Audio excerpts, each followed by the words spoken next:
19h45, la barrière info soir, messieurs, dames, bonsoir et bienvenue à cette nouvelle session d'information du mardi 30 août 2022. Dans le cadre de ces activités, l'Organisation pour le développement économique et social a procédé hier à une distribution de vivres et d'argent aux populations de Gogaïsé, victimes d'une récente précipitation ayant occasionné d'énormes dégâts matériels. Boubacar Ibrahim, Boubacar Souley.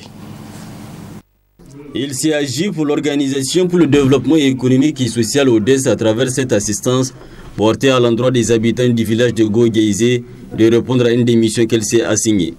Il vous souviendra que les habitants de ce village avaient été surpris il y a de cela quelques jours par une pluie soudaine et abondante qui ne leur a fait aucune concession. Ils sont au total 200 ménages qui, grâce au concours des donateurs nigériens, ont été gratifiés chacun d'un sac de riz, d'un ensemble de pâtes alimentaires, de 2 kilos de sel, du sucre, de 5 litres d'huile et d'une somme de 10 000 francs offerts en espèces. Nous sommes ici à Gogaïsé, un village qui a été éprouvé par une inondation qui a causé beaucoup de dégâts. Nous sommes une ONG locale dénommée ODES, Organisation pour le développement économique et social. Nous sommes venus pour assister nos frères et sœurs qui ont été éprouvés par l'inondation.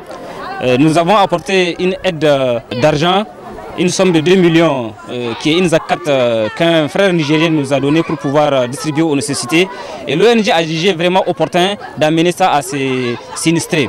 Donc nous venons de partager les 2 millions de francs CFA à 20 ménages. Chaque ménage a bénéficié de 10 000 francs. Prions Dieu que cette somme leur soit utile. En dehors de cette somme distribuée, nous avons distribué des vivres. Chaque ménage va bénéficier d'un kit composé d'un sac de riz de 25 kg, un bidon d'huile de 5 litres, 2 kg de sel, 2 kg de sucre et un paquet de pâtes alimentaires. Autre intervention, celui du conseiller technique du ministre de l'Aménagement du Territoire et du Développement communautaire qui décrit une action qui doit faire école. Nous remercions cette ONG locale ODES pour ses efforts inlassables. Nous remercions ses bailleurs locaux qui ont mis leurs mains dans leur poche pour assister leurs frères. Et à travers ces deux instances, nous laissons un vibrant appel à toutes les communautés nigériennes d'emboîter le pas pour qu'on puisse, avec l'aide de Dieu, assister nos frères. Et nous aimerons à ceux qui vraiment que ces dons puissent être bien utilisés à bon escient afin qu'on puisse alléger cette souffrance vraiment éprouvée par notre communauté. Prenant la parole au nom des sinistrés, le chef du village a tenu à remercier toutes les bonnes volontés qui ont bien voulu mettre à leur disposition toute cette aide. A noter que dans la suite de ses propos, le président de la dite organisation a laissé entendre que si tous les Nigériens prélevaient un peu de ce qu'ils ont pour prêter assistance aux nécessités, le Niger n'aura pas besoin de l'aide extérieure. Ouverture ce matin à l'hôtel Tramus de la télé nationale de capitalisation du projet à inclure les dialogues sur les politiques africaines pour une politique nationale de la jeunesse inclusive au Niger. Une rencontre entre jeunes leaders organisée par Oxfam avec le partenariat financier de Include qui durera 2 jours, nous rapporte Adamou Soumana sur les images de la télévision Bonferré. La jeunesse nigérienne est à l'honneur à travers cette rencontre nationale portant sur la capitalisation du projet Inclure le dialogue sur les politiques africaines pour une politique nationale de la jeunesse inclusive au Niger. Une activité réunissant les jeunes leaders pour se pencher sur ce projet qui nourrit de nobles objectifs. Échanger entre nous pour tirer les leçons qui ont marqué la conception et la mise en œuvre du projet. Partager les résultats et expériences de la mise en œuvre du projet entre les différentes parties prenantes, identifier et analyser les bonnes pratiques et les pratiques à améliorer, ainsi que les difficultés rencontrées au cours de la mise en œuvre du projet. Tirer enfin les leçons et formuler des recommandations pertinentes et réalistes pour la suite du processus. Ainsi, durant 2 jours, vous aurez à échanger sur les réalisations et changements clés opérés dans le cadre de la mise en œuvre du projet et vous aurez également à faire une analyse approfondie des forces et des faiblesses issues de la mise en œuvre du projet. Vous aurez par la suite à identifier et à documenter surtout les bonnes pratiques et les points à améliorer, et vous aurez à formuler également des recommandations ainsi qu'un plan d'action pour une meilleure prise en compte des préoccupations de la jeunesse que vous représentez par des jeunes au cours de l'exécution du projet. Ramatoukane n'a pas manqué de s'allier inclus dont le partenariat fructueux a permis cette rencontre pour laquelle elle lance un appel aux participants. Pour apporter votre précieux concours en partageant les bonnes expériences que vous avez vécues dans le processus que nous avons engagé depuis quelque temps déjà. Et je voudrais également réitérer nos sincères remerciements à notre partenaire technique et financier, Include, qui nous a accompagnés tout au long de ce processus, mais également dans le cadre de multiples autres activités que nous avons mis en œuvre au niveau de Oxfam Niger pour une bonne prise en compte des souhaits de la jeunesse au Niger. Ainsi, 2 jours durant, ces jeunes leaders sont appelés à apporter leur contribution dans le cadre du projet d'influence pour la révision de la politique nationale de la jeunesse. Ouverture également ce matin d'un atelier de réflexion de la plateforme des régulateurs de l'UEMOA et de la Guinée sur l'harmonisation de la réglementation en matière de redevance des fréquences radioélectriques au sein de l'espace. Un atelier organisé par le Conseil supérieur de la communication. Le compte-rendu de la cérémonie d'ouverture de cet atelier, c'est avec Asmaou Seydou et Sadou Doumi. La présente assise qui a réuni les experts juridiques de la plateforme des régulateurs des pays membres de l'UEMOA et la Guinée marque le début de l'atelier de réflexion de la plateforme des régulateurs sur l'harmonisation de la réglementation en matière de redevance des fréquences radioélectriques au sein de l'espace.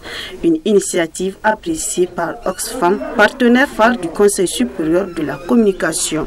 Oxfam, par ma voix, se réjouit donc d'accompagner le CSC dans l'organisation de cette importante rencontre sous-régionale qui permettra aux instances de régulation des médias des pays membres de l'UEMOA et de la Guinée de jeter les bases d'une harmonisation de leurs bonnes pratiques pour le renforcement de la démocratie et de l'état de droit.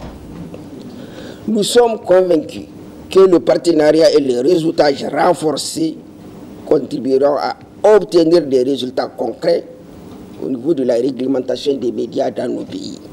Initiateur de la présente rencontre d'échange, le Conseil supérieur de la communication CSC se réjouit de la tenue de la présente assise. Le Conseil supérieur de la communication du Niger se réjouit de la tenue de cette importante rencontre d'échange et remercie l'ensemble des délégations présentes pour l'intérêt que leurs institutions respectives accordent à ce rendez-vous que nous avions voulu pour poursuivre les réflexions que nous avions engagées ensemble lors du colloque international organisé par le CSC en décembre 2021 sur les 30 ans de régulation des médias au Niger.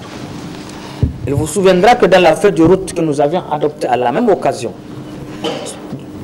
de ce colloque sur le thème régulation des médias à l'ère numérique, presse en ligne, réseaux sociaux et diffusion par satellite, nous sommes convenus de la poursuite de la réflexion sur l'harmonisation des cadres juridiques et institutionnels de la régulation de l'audiovisuel, notamment dans les États membres de l'UEMOA et de la Guinée.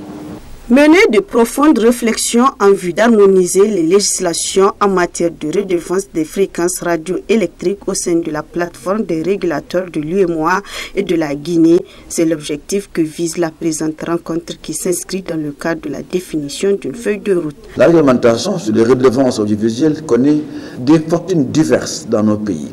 Et les montants, en plus de varier d'un pays à l'autre, ne sont pas toujours recouvrés s'ils ne posent pas des problèmes dans leur répartition pour les pays qui arrivent à assurer leur recouvrement. En fait, plus que par rapport aux montants qui peuvent dépendre de la taille des pays, des écosystèmes et même des économies, il s'agira surtout pour nous d'harmoniser les législations qui sont parfois disparates dans nos pays. C'est cette situation qui avait amené la plateforme à consacrer la thématique 8 de sa feuille de route à l'harmonisation des redevances audiovisuelles, droits et taxes en vigueur dans les pays de l'UEMOA et en Guinée, dont l'objectif principal est de proposer des pistes de réflexion pour harmonisation des législations des pays membres de l'UEMOA et la Guinée en matière de redevances. Il est attendu de ces assises un travail qui tienne compte à la fois des devoirs d'assurer le libre exercice de la liberté de presse et l'indépendance des médias, de l'environnement économique dans lequel évoluent les médias dans l'espace et les exigences liées aux obligations des médias de s'acquitter des différentes redevances liées à l'exploitation des fréquences radioélectriques, a rappelé le président de la plateforme des régulateurs de l'UEMOA et de la Guinée dans son discours d'ouverture. Ouverture d'un atelier de renforcement des capacités des acteurs de médias sur la lutte contre le paludisme à l'hôtel Toubal de Dosso. C'était ce matin par le programme national de lutte contre le paludisme. Une activité rendue possible également grâce au financement du partenaire Black Trout Action, qui est une organisation américaine. Détail avec nos correspondants Hamza Sakou et Alidou Brema.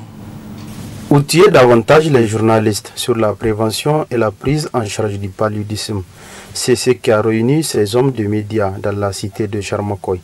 Ils sont une trentaine d'acteurs venus de la capitale du Niger et de l'intérieur du pays à bénéficier de cette formation initiée par le programme national de lutte contre le paludisme. Le paludisme est une maladie très dangereuse et il faut faire attention à celle-là, notamment pour nos enfants, comme vous le savez, de moins de 5 ans, et les femmes enceintes qui payent un lourd tribut.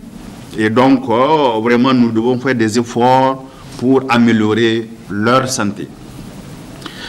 Et comme vous le savez aussi, c'est-à-dire que le paludisme, c'est une maladie de comportement, justement, parce que nous n'avons pas un comportement favorable, les populations n'ont pas un comportement favorable.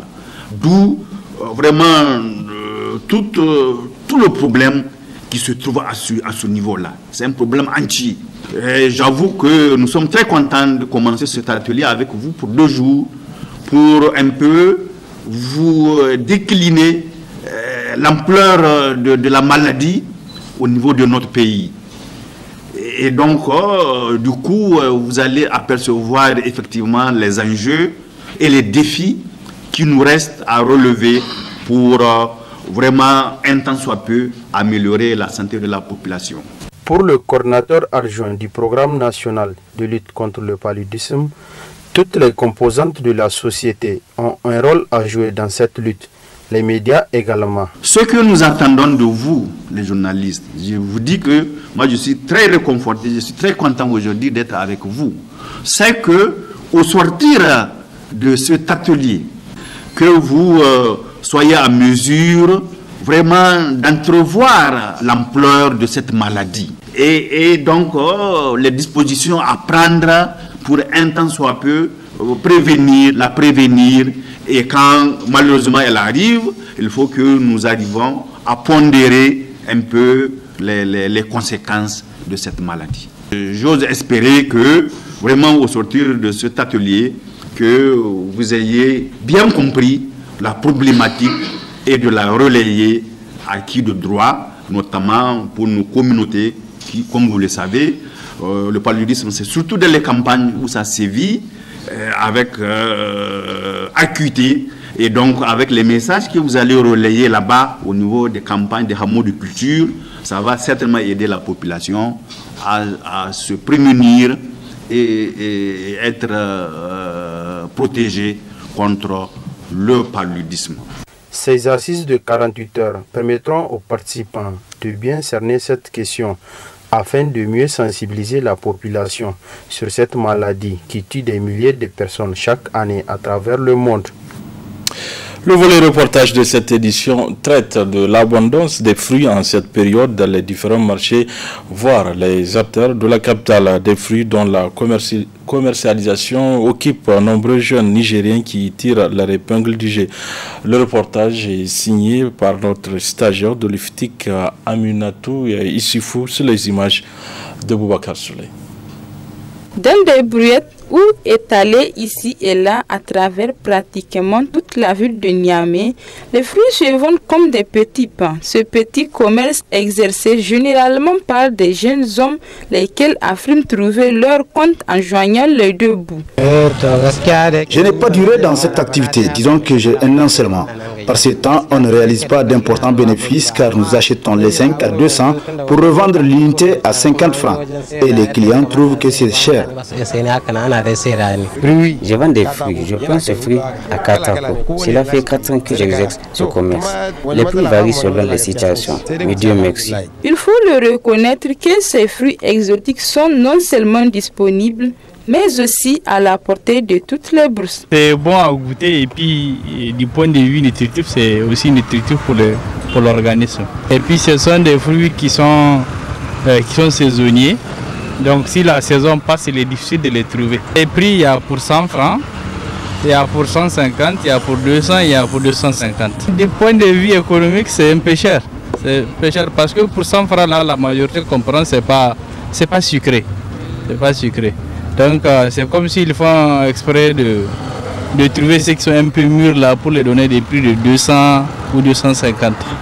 Donc quand on regarde un peu le revenu du Nigérien, c'est un peu cher. Surtout que ce sont des fruits qu'on trouve ici au Niger. C'est bon pour la santé, il est donc recommandé de consommer des fruits de temps en temps pour bien maintenir l'organisme.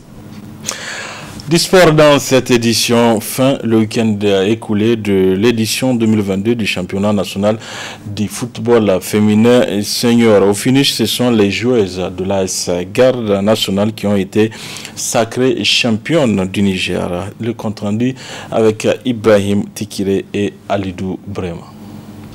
Après plusieurs journées de compétition, le championnat national de football féminin a connu son épilogue ce dimanche 28 août 2022 au Centre technique national de la FENIFOOT. Et c'est l'équipe féminine de l'AS Garde nationale qui a été sacrée championne nationale du Niger. Un sacre couplé avec une autre consécration des joueuses de l'AS Garde nationale lors de la Supercoupe ayant opposé le champion et le vice-champion, à savoir AS Dandy de Dosso. Victoire finale de l'AS Garde nationale sur le score de 4 buts à 0. Une rencontre qui s'est déroulée en présence de plusieurs invités, dont le secrétaire général du ministère de la Promotion de la Femme et de la Protection de l'Enfant, du représentant résident de l'UNICEF, dont l'institution et Bank Niger ont soutenu financièrement le championnat national de football féminin et la Supercoupe.